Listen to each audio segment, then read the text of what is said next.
kita asuransikan semua atlet kontingen di Pora ini. Jadi dia lakukan pelaksanaan kebebasan pelaksanaan.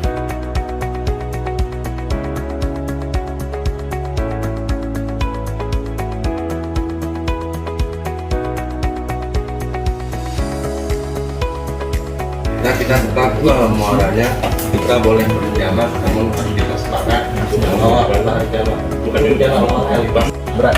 Jadi untuk mobilisasi ke atasnya sudah mungkin tidak mungkin lah, sudah ribet ya. Mungkin itu saja Pak. Terima kasih Pak. Dan waktu kita hanya menerima di sana dilaksanakan.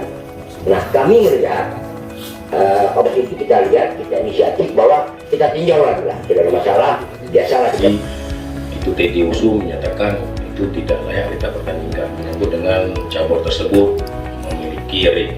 Saya juga paham, saya juga menganggap bahwasanya Usu nggak pakai ring. Saya kira cuma macam. Ya, mohon maaf kepada Usu.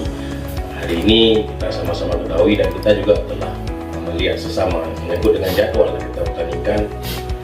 Saya lihat ada 2 gedung yang memang itu masih ada alternatif, misalnya untuk Karate dan Usu.